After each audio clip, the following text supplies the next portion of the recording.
Hello എന്തൊക്കെയുണ്ട് വിശേഷങ്ങൾ എല്ലാവരും സുഖമായിരിക്കാമെന്ന് വിശ്വസിക്കുന്നു മിയയാണ് നിങ്ങൾ കാണുന്നത് മിയ മലയാളി മമ്മിൻ കാനഡ എന്ന യൂട്യൂബ് ചാനലാണ് നമ്മളിപ്പോൾ ഇന്നൊരു ഈവനിങ് വ്ളോഗാണ് കേട്ടോ ജോലി കഴിഞ്ഞിട്ട് ജസ്റ്റ് ഇറങ്ങി ഡ്രൈവ് ചെയ്തുകൊണ്ടിരുന്നപ്പോഴാണ് ഇന്ന് ഈവനിങ് വ്ളോഗ് അങ്ങ് ചെയ്യാം കാരണം ഞാനൊരു മുട്ട മീൻ കൂട്ടാൻ കഴിഞ്ഞ വ്ളോഗിൽ പറഞ്ഞപ്പോൾ തൊട്ട് അതെന്താ സംഭവം എന്ന് കുറേ പേര് ചോദിക്കുന്നുണ്ടായിരുന്നു ഇന്ന് ഞാൻ ആ കറിയൊക്കെ വെക്കുന്നുണ്ട് അപ്പോൾ ഞാൻ വിചാരിച്ചു ഇന്ന് വ്ളോഗ് ചെയ്യാം അതെല്ലാം മടി പിടിച്ചിരുന്ന ഇനിയിപ്പോൾ അത് എന്തെങ്കിലും ഉണ്ടാക്കുമ്പോഴല്ലേ ചെയ്യാൻ പറ്റത്തുള്ളൂ അപ്പോൾ കുറച്ച് കുക്കിങ്ങും ക്ലീനിങ്ങും കുറച്ച് മോട്ടിവേഷനൊക്കെ ആയിട്ട് നിങ്ങൾക്ക് ഇഷ്ടപ്പെടുന്ന ഒരു ഈവനിങ് വർക്കിംഗ് ഡേത്തെ ഒരു ഈവനിങ് വ്ളോഗാണ് വീട്ടിൽ വന്ന് കുറച്ച് നേരം നമ്മൾ ഹാങ് ഔട്ടൊക്കെ ചെയ്തിട്ട് ഞാൻ ചോറും കറിയൊക്കെ വെക്കണ സമയമായപ്പോഴത്തേന് ഷൂട്ട് ചെയ്യാമെന്ന് വിചാരിച്ചു അപ്പം ഇന്ന് പുതിയ ഒരു ചാക്ക് അരി മേടിച്ചിട്ടുണ്ട് അരിക്ക് ക്ഷാമം ഗോതമ്പ് പൊടി ക്ഷാമം എന്നൊക്കെ കുറച്ച് നാൾ മുമ്പ് പറഞ്ഞു കേൾക്കുന്നുണ്ടായിരുന്നു പക്ഷേ അതിപ്പോൾ മാറിയെന്ന് തോന്നുന്നു കാരണം കടകളിലൊക്കെ ഈ സാധനങ്ങളൊക്കെ ഇരിക്കുന്ന കാണുന്നുണ്ട് എന്തായാലും ഇപ്പം നമുക്ക് കിട്ടിയേക്കുന്നത് പാലക്കാടൻ മട്ട റൈസ് ഈസ്റ്റേണിൻ്റെ പാലക്കാടൻ മട്ടയാണ്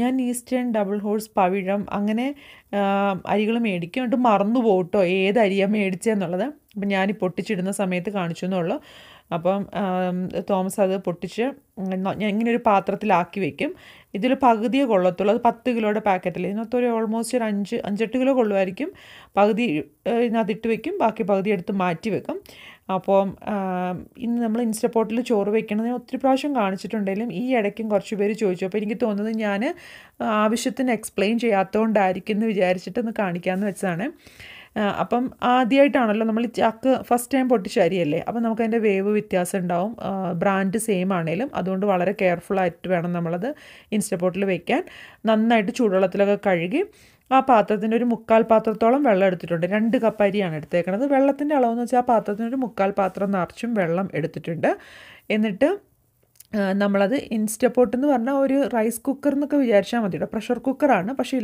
ഒരു ഇലക്ട്രിക് പ്രഷർ കുക്കറാണ് എന്നുള്ള ഒരു കൺസെപ്റ്റ് വെച്ചാൽ മതി ഇത് മേടിക്കാൻ പറ്റുന്നവരാണ് ഇത് നല്ല ഒരു ഇതായിരിക്കും കേട്ടോ നമുക്ക് വർക്ക് ചെയ്യുന്ന അമ്മമാർക്കൊക്കെ അപ്പോൾ ഇതിനെനിക്ക് 2 ഇൻസേർട്ട്സ് ഉണ്ട് 2 സ്റ്റീൽ ഇൻസേർട്ട് അപ്പോൾ ഒരെണ്ണത്തിൽ ഇങ്ങനെ ചോറ് വയ്ക്കാൻ വേണ്ടി വെച്ചു എന്നിട്ട് നമ്മൾ അടച്ച് വെക്കുന്നതിന് മുമ്പ് ഞാനത് ഇതിൻ്റെ ടെക്നിക്ക് കാണിച്ചു തരാമേ ഈ ഇൻസ്റ്റപ്പോട്ടിൽ വെൻ്റെന്നും സീലെന്നും പറഞ്ഞ് 2 ഓപ്ഷനുണ്ട് വെൻ്റെന്ന് പറഞ്ഞാൽ എന്ന് പറഞ്ഞാൽ നമ്മുടെ കുക്കർ അടിച്ചു പോവില്ല അതുപോലെ ഒച്ചയൊക്കെ കേൾപ്പിച്ചിട്ട് സീൽ എന്ന് പറഞ്ഞാൽ ആവി അടിച്ചു പോവില്ല ഒരു സമയം ആവി വന്നിട്ട് അതിനകത്ത് തന്നെ നിൽക്കും അപ്പോൾ അതായിരിക്കും കുറച്ചും കൂടെ പെട്ടെന്ന് വേവുന്നതെന്ന് എനിക്ക് തോന്നിയിട്ടുണ്ട് അപ്പോൾ ഇത് ഓൺ ചെയ്തിട്ട് ഞാൻ പ്രഷർ കുക്കർ എന്ന് പറയുന്ന എൻ്റെ ഓപ്ഷൻ തന്നെ എടുത്തിട്ട് 1 മിനിറ്റാണ് പ്രഷർ കുക്കർ ചെയ്യാൻ വെക്കുക അപ്പോൾ 1 മിനിറ്റ് പ്രഷർ കുക്ക് ചെയ്യാൻ വെക്കുക എന്ന് വെച്ചാൽ 1 മിനിറ്റ് കൊണ്ട് ചോറാവും നല്ല അതിൻ്റെ അർത്ഥം നമ്മൾ ഇത്രയും വെള്ളം ചൂടായി തിളച്ച് ആ ഒരു പ്രഷർ ബിൽഡ് ചെയ്യാൻ വേണ്ടിയിട്ട് ഒരു 10-20 മിനിറ്റ് എടുക്കുമായിരിക്കും കേട്ടോ പക്ഷെ നമ്മളത് അറിയണില്ല അവിടെ വെച്ചിട്ട്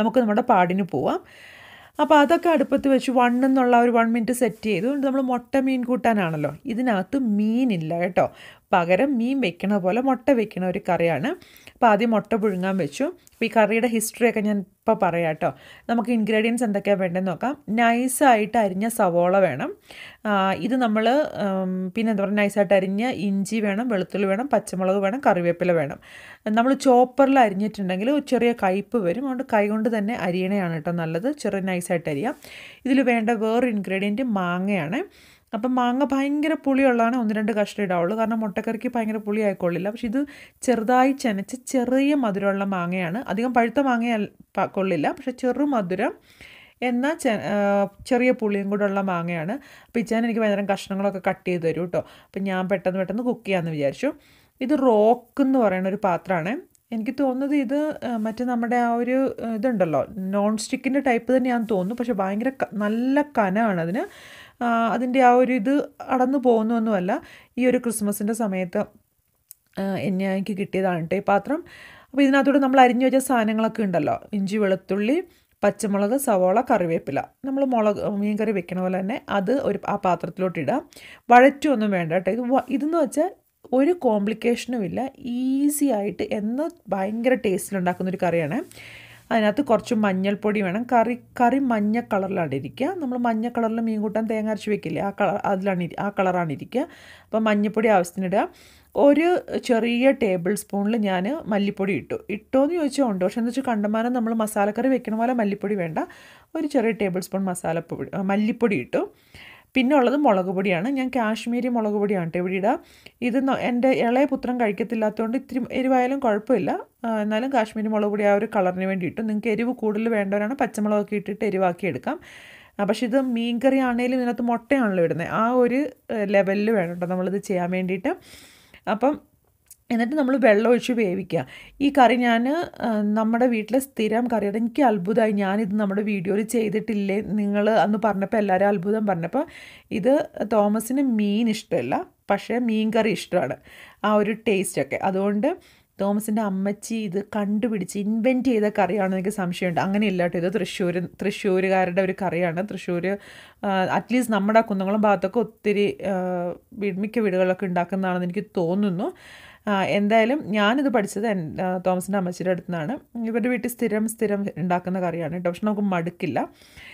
എന്തായാലും ചെറിയ ഒരു 3-ാം പാലിലൊക്കെയാണ് അമ്മച്ചി ഇത് വേവിക്കുക. നമുക്ക് 3-ാം പാലൊന്നും ഇല്ലാത്തതുകൊണ്ട് ഞാൻ ഉപ്പിട്ടിട്ട് വെള്ളത്തിലിത് വേവിച്ചിട്ടുണ്ട്. ആ മുട്ട ആവണ സമയം കൊണ്ട് ഈ കറിയായി വരും. ഇപ്പോൾ ഈ സവോളയും അതൊക്കെ വെന്ത് കഴിയുമ്പോഴത്തേനും ഉണ്ടല്ലോ, എന്തിനു വേണം നമ്മൾ മാങ്ങ ഇടാം. കാരണം മാങ്ങ ആദ്യം തന്നെ ഇട്ടുണ്ടെങ്കിൽ മാങ്ങ പെട്ടെന്ന് വെന്തളിഞ്ഞ് പോണൊരു മാങ്ങയാട്ടോ ഇത്.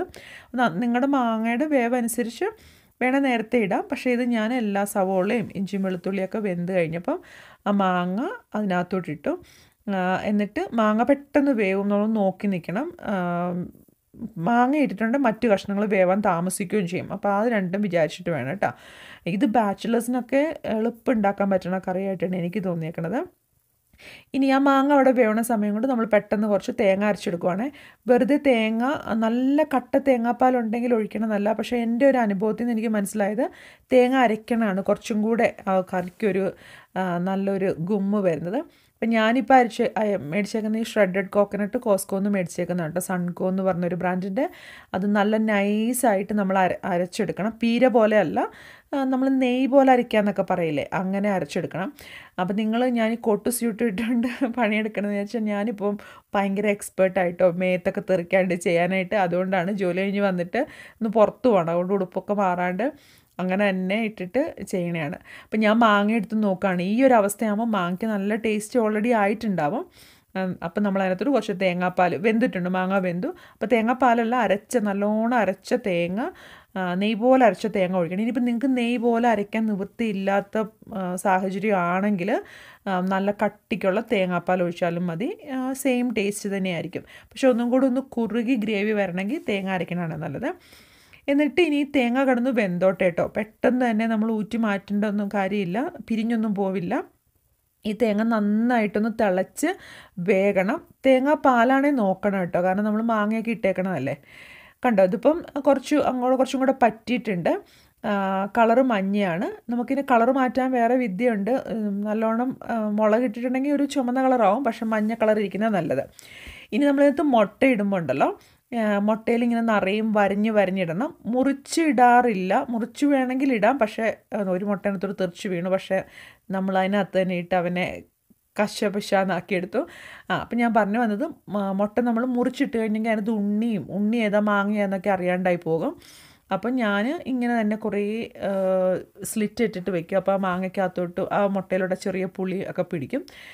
അപ്പോൾ ഇതാ കുറച്ച് നേരം ഞാനിപ്പോൾ തീ ഓൾമോസ്റ്റ് ഓഫ് ചെയ്തു കേട്ടോ. ഇനിയിപ്പോൾ ഇരിക്കുന്ന അടുപ്പത്തിരുന്നിട്ടൊന്ന് അതിൻ്റെ തിളയാണ്, ആ തിളയിൽ നമ്മുടെ മുട്ടയൊന്ന് മൂടി വെക്കുമ്പോൾ മുട്ടയ്ക്കകത്തോട്ട് അതിൻ്റെ ടേസ്റ്റൊക്കെ പിടിക്കും.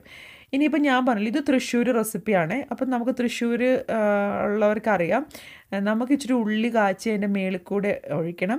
ഈ കറി ഞാൻ കോട്ടയത്താണ് കേട്ടോ ജനിച്ചു വളർന്നത്, പക്ഷേ ഞാൻ കുക്കിംഗ് പഠിച്ചത് തൃശ്ശൂർ വന്നിട്ടാണ്. അതുകൊണ്ടാണ് എൻ്റെ ചില റെസിപ്പീസൊക്കെ തൃശ്ശൂർ സ്റ്റൈൽ റെസിപ്പി ആവണത്. ഇനി കോട്ടയം എന്തെങ്കിലും ഇതാണെങ്കിൽ ഞാൻ മുന്നേ മമ്മയെടുത്ത് ചോദിച്ച് എഴുതി വെച്ചിട്ടുണ്ട്, എൻ്റെ മമ്മയെടുത്ത് ചോദിച്ചിട്ട്. അപ്പോൾ ഇപ്പം ഞാൻ ആരെയും വിളിച്ച് ചോദിക്കാറൊന്നുമില്ല കേട്ടോ. ഞാൻ വർഷങ്ങളായി ഇവരുടെയൊക്കെ ബ്രെയിൻ ഡ്രെയിൻ ചെയ്ത് എഴുതി വെച്ചിട്ടുണ്ട് റെസിപ്പികളൊക്കെ, അതനുസരിച്ച് അങ്ങോട്ട് ചെയ്യാറാണ് പതിവ്.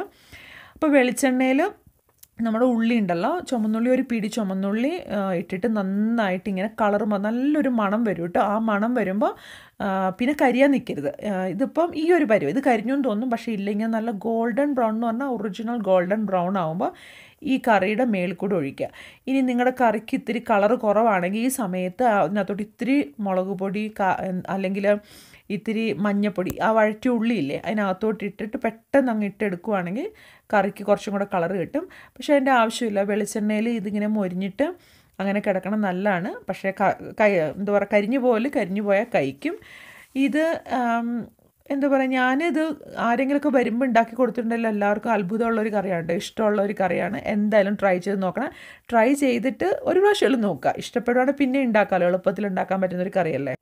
ആ സമയം കൊണ്ട് നമ്മുടെ ചോറ് വെന്തിട്ടുണ്ട്. വെള്ളം കുറച്ച് കുറവാന്ന് തോന്നി, അപ്പം നമ്മൾ തിളച്ച വെള്ളം അതിനകത്തോട്ട് ഒഴിച്ച് പെട്ടെന്ന് തന്നെ അങ്ങ് വാർത്തെടുക്കുകയാണ് കേട്ടോ ചെയ്യുക. ആ മുട്ടക്കറി ആയി ഇത്തിരി കഴിഞ്ഞപ്പോൾ ഞാൻ പിന്നെ സമയം അങ്ങനെ നോക്കില്ല കേട്ടോ, കാരണം ഇതിന് ഒച്ചയും ബഹളവും ഒന്നും ഇല്ല. അത് കഴിയുമ്പോൾ അതിൻ്റെ സമയം കഴിയുമ്പോൾ അതോടെ ഓഫായി കിടന്നോളും. നമ്മൾ എയർ വിടുക അങ്ങനത്തെ, അല്ലെങ്കിൽ എന്താ പറയുക, പ്രഷർ മാറ്റുക അങ്ങനത്തെ പരിപാടിയൊന്നുമില്ല. പിന്നെ എന്നോട് ഇൻസ്റ്റൻറ്റ് പോട്ടിൻ്റെ എല്ലാ ഉപകാരങ്ങളും ഒക്കെ പറയാമെന്ന് ചോദിച്ചു. ഞാൻ അങ്ങനെ ഗൂഗിളിലൊക്കെ നോക്കിയാൽ മതിയായിരിക്കും, അല്ലെങ്കിൽ ഇതിൻ്റെ യൂസർ മാനുവൽ ഇവരുടെ തന്നെ സൈറ്റിലൊക്കെ ഇതിൻ്റെ കാര്യങ്ങൾ എഴുതിയിട്ടുണ്ട്. നമുക്ക് ഈ ഇൻസ്റ്റൻറ്റ് പോട്ട് മേടിക്കുമ്പോഴത്തേനും ഒരു പേപ്പർ കിട്ടും ഓരോന്നിൻ്റെയും കുക്കിംഗ് ടൈമൊക്കെ. പക്ഷെ ഞാൻ മോസ്റ്റ്ലി ട്രയൽ ആൻഡ് എറർ ചെയ്തിട്ട് ആണ് ചെയ്യുക. ചില ചോറൊക്കെ 6 മിനിറ്റ്, അരിയൊക്കെ 6 മിനിറ്റ് എടുക്കും കേട്ടോ. അപ്പോൾ നമ്മൾ സ്മോൾ റേഞ്ചിൽ നിന്ന് സ്റ്റാർട്ട് ചെയ്ത് നോക്കാം. പിന്നെന്താ, നമുക്ക് അവിയൽ, സാമ്പാർ, ചിക്കൻ കറി, പനീർ കറി, എന്ത് സാധനം വേണമെങ്കിലും ഇതിൽ നമ്മുടെ ഈ ഇൻസ്റ്റൻറ്റ് പോട്ടിൽ ഉണ്ടാക്കാം എന്നുള്ളതാണ്. ഞാൻ ഒത്തിരി പ്രാവശ്യം പറഞ്ഞു എപ്പോഴും കേൾക്കുന്നവർക്ക് ബോറടിക്കുന്നുണ്ടാവും. പക്ഷേ എന്നാലും ഒരു 3-4 പേര് ഈ അടുത്ത ദിവസങ്ങളിൽ ചോദിച്ചുകൊണ്ടാണ് കേട്ടോ പറഞ്ഞത്. അതൊക്കെ കഴിഞ്ഞ് നമ്മൾ പുറത്തും പോയിട്ട് പിന്നെ വന്നിരുന്നിട്ട് കുറച്ച് നേരം ഇങ്ങനെ വാചകം അടിച്ചിരിക്കുകയാണ്. അപ്പോഴാണ് ഞാൻ എൻ്റെ പുതിയ ചെടികൾ കാണിക്കാമെന്ന് വിചാരിച്ചത്. എനിക്ക് ചെറുതായിട്ട് ഈ ഒരു ഇൻഡോർ പ്ലാന്റ്സിൻ്റെ അസ്കിത തുടങ്ങിയെന്ന് സംശയമുണ്ട്. ഒരു ലക്കി ബാമ്പു കഴിഞ്ഞ ദിവസം നമ്മളിത് വാൾമാർട്ടിൽ നിന്ന് മേടിച്ചാണ് കേട്ടോ. വാൾമാർട്ടിൽ ഇരിക്കണ കണ്ടപ്പോൾ ഞാൻ വെറുതെ ലക്കി ബാമ്പു എന്ന് പറഞ്ഞപ്പോൾ തോമസ് പറഞ്ഞു നമുക്ക് മേടിക്കാമെന്ന് പറഞ്ഞിട്ട് 2 എണ്ണം വളഞ്ഞത്, ഒരെണ്ണം സ്ട്രെയിറ്റും മേടിച്ചിട്ടുണ്ട്. പിന്നെ ഒരെണ്ണം മേടിച്ചതായത് ഇത് ട്രോപ്പിക്കൽ യൂക്ക പ്ലാന്റ് അങ്ങനെ കണ്ടുമാണ്. അപ്പോൾ ഇതിങ്ങനെ നമ്മുടെ ഇവിടെ ഏതൊരു LED ലാമ്പാണ് കേട്ടോ, ചൂടില്ലാത്തതാണ്. അപ്പം വെറുതെ ലൈറ്റ് ഉണ്ടെന്നേ ഉള്ളൂ, ചൂടില്ല. അതുകൊണ്ട് അതിൻ്റെ അടിയിൽ ആ ചെടിക്ക് അങ്ങനെ ചൂടൊന്നും അടിക്കണില്ല. അപ്പോൾ ഇത് ഞാൻ കോസ്കോന്ന് മേടിച്ചതാണ്. ഇത് അങ്ങനെ ഒരു പാത്രത്തിൽ നമ്മുടെ ആ ഒരു ഫ്രണ്ട് റൂമിൽ തന്നെ വെച്ചിരിക്കുകയാണ് കേട്ടോ. വെള്ളം ഇതൊക്കെ ലോ മെയിൻ്റനൻസ് ആണെന്ന് പറഞ്ഞിട്ടാണ് ഞാൻ മേടിച്ചേക്കുന്നത്. അപ്പോൾ എന്തായാലും നോക്കാം. ഇതിപ്പം ഡ്രൈ ആവുകയാണെങ്കിൽ വെള്ളം ഒഴിച്ചാൽ മതി തോന്നുന്നു. നിങ്ങളുടെ കയ്യിലൊക്കെ ആരെങ്കിലും ഉണ്ടെങ്കിൽ എങ്ങനെയാണ് മെയിൻറ്റെയിൻ ചെയ്യുന്നതെന്നൊക്കെ പറയണം കേട്ടോ. എനിക്കറിയാം നമ്മുടെ മണിക്കുട്ടി എവിടെയെന്ന് കുറച്ച് പേര് ചോദിക്കുന്നത്. അതിനെ ഞാൻ എടുത്തിട്ട് മേളിൽ എൻ്റെ ലൈബ്രറി ആ ഒരു ഷെൽഫ് ഉണ്ടല്ലോ അവിടെ കൊണ്ട് വെച്ചിട്ടുണ്ട്. കുഴപ്പമില്ല, ഹെൽത്തി ആയിട്ടിരിക്കുന്നു. അവിടെയാണ് കുറച്ചും കൂടെ ലൈറ്റ് കിട്ടും കേട്ടോ. അപ്പോൾ കുറച്ചൊന്ന് പുഷ്ടിച്ചോട്ടെ എന്ന് വിചാരിച്ചിട്ട് ഞാൻ അവിടെ കൊണ്ട് വെച്ചിരിക്കുകയാണ്. പിന്നെ കുറച്ച് നമ്മുടെ ഹോംവർക്കും പിള്ളേരുടെ കാര്യങ്ങളും അതെല്ലാം കഴിഞ്ഞു. 8:52 നമ്മൾ ചോറ് വെച്ചത് ഇങ്ങനെയാണ് കേട്ടോ വാർക്കുക. ആ ഇൻസ്റ്റപ്പോട്ടിൻ്റെ പാത്രത്തിൽ നിന്ന് ഞാനിങ്ങനെ മൂട് നിറയെ തുളയുള്ള ഒരു പാത്രത്തിലോട്ട് ഇട്ട് വയ്ക്കും. നാളെ രാവിലത്തേക്ക് കോഫിക്കുള്ള വെള്ളം ആക്കി വെച്ചിട്ടുണ്ട്. സ്കൂളിൽ പോകാനുള്ള വെള്ളം, രാത്രി കുടിക്കാനുള്ളതൊക്കെ എടുത്തു വെച്ചിട്ടുണ്ട്. പിന്നെ സ്കൂൾ ബാഗ് റെഡിയാക്കി വെച്ചിട്ടുണ്ട്. ലഞ്ച് ബാഗ് എടുത്തു വെച്ചിട്ടുണ്ട്. ലഞ്ച് നാളെ ഹോട്ടൽ ലഞ്ച് ആയതുകൊണ്ട് അത് എടുത്തു വെക്കേണ്ട കാര്യമില്ല. അടുക്കളയൊക്കെ നമ്മൾ ക്ലീൻ ആക്കിയിട്ടുണ്ട്. ഞാൻ ഇതിൽ വെക്കാൻ എന്താ പറയുക, ഈ പിള്ളേരുടെ ടിഫിൻ ഡിഷ് വാഷറിൽ വെക്കാൻ മറന്നു കേട്ടോ. അപ്പോൾ കൈകൊണ്ട് കഴുകി അത് അങ്ങനെ തന്നെ ഇരിക്കുക. കാരണം നാളെ രാവിലെ ഹോട്ടൽ ലഞ്ച് ആകുമ്പോൾ നമ്മൾ പാക്ക് ചെയ്ത് നേരത്തെ വെക്കില്ലല്ലോ. പിന്നെ ഒരു കാര്യം, നമ്മൾ ഗാർബേജൊക്കെ കളഞ്ഞ് നാളെ രാവിലെ സമയം പോകാതിരിക്കാൻ വേണ്ടി ഗാർബേജിൻ്റെ ആ പാത്രമൊക്കെ റെഡിയാക്കി വെച്ചു.